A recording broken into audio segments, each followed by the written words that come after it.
Earlier this month, YouTuber Jake Paul, yes, that Jake Paul, the one who rose to fame with viral videos and questionable stunts, somehow defeated boxing legend Mike Tyson in a highly anticipated exhibition match that was broadcast on Netflix.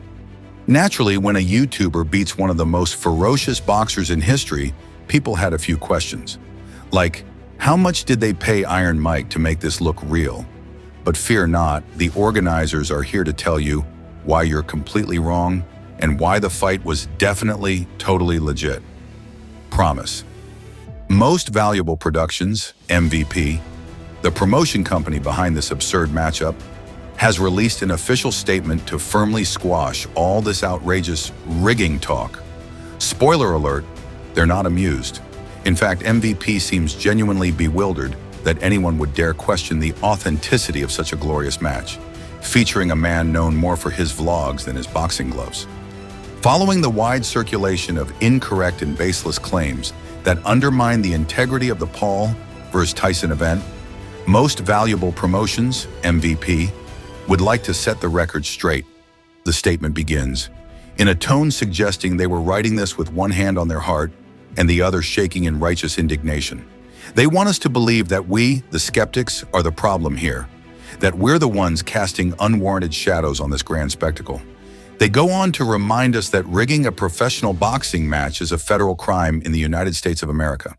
Well, good to know the potential of prison time was enough to deter them from shady dealings. MVP then reassures us that this was a professional match sanctioned by the Texas Department of Licensing and Regulations, TDLR, because everyone knows the TDLR is synonymous with infallibility and zero controversy. Oh wait, because obviously any entity sanctioned by an official-sounding department could never ever be involved in anything remotely questionable, right? Sure, both fighters performed to the best of their abilities, MVP added, which begs the question, did Tyson's best ability really include letting a YouTuber out-jab him?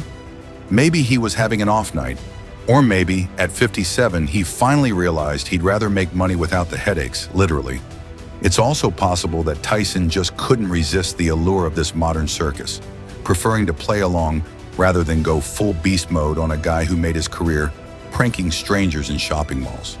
MVP even threw in a public service announcement about trash talk, pointing out that trash talk and speculation are common in sports.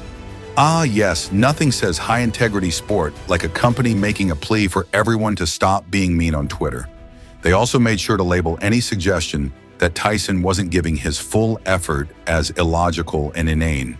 Kind of like the idea of Jake Paul actually knocking out Tyson. But who are we to judge? It's almost touching, really. MVP just wants everyone to believe in this fight the way children believe in Santa Claus, blindly and without a shred of critical thinking. To top it off, Naxi Badarian, co-founder of MVP, chimed in, playing the "everyone is just jealous of Jake" card. This is not the first time Jake Paul has faced unfounded skepticism or outright disbelief as a professional athlete, Badarian said. Right, because skepticism about a YouTuber turned boxer who primarily fought people from retirement homes and basketball courts is just so unreasonable. It's truly puzzling why people wouldn't take Jake's boxing skills as seriously as they take his prank videos. Maybe it's because his previous opponents had less experience in a ring and more in handling a ball or remote control. Badarian continued with, Jake has not only proven himself repeatedly, but he has continuously set historic records that speak for themselves. Like how he made the legendary Mike Tyson look like he was fighting underwater, or maybe the record for highest collective eye roll count from the boxing community. Oh, and let's not forget the coveted title of most unlikely pay-per-view event. Badarian might have a point here. Those are historic records indeed, just not in the way he'd like us to believe.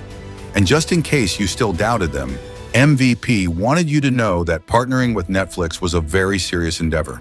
Because nothing says legitimacy like a partnership with the streaming platform best known for bringing you Tiger King and Love is Blind. Apparently, the collaboration was meant to reinforce how genuine and meaningful this fight was. After all, if Netflix, home of elaborate reality shows and true crime documentaries, is involved, how could there possibly be any funny business? This event broke attendance and viewership milestones for a professional sporting event.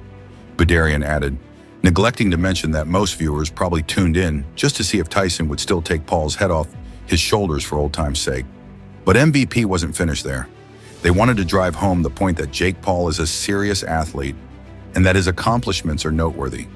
Because clearly the guy who once made headlines by running around a mall in a Santa costume while screaming Merry Christmas is exactly the kind of athlete we should all revere. MVP would really appreciate it if everyone just took a step back and admired the sheer athletic brilliance that was on display during this match. Forget the punches that barely made contact. This is about Jake Paul proving that dreams do come true, even if those dreams involve somehow turning internet fame into a boxing career that defies logic. And there you have it, my friends. MVP would really appreciate it if everyone stopped giggling in the back and just appreciated Jake Paul for the true boxing prodigy that he, apparently, is. Because clearly nothing funny happened here at all. Everything was above board, everyone gave their best effort, and you're just being cynical if you think otherwise. Let's all just respect the art of the sport and applaud Jake Paul's heroic efforts in outboxing a 57-year-old legend. Truly, we are witnessing history, just perhaps not the kind MVP would like us to believe.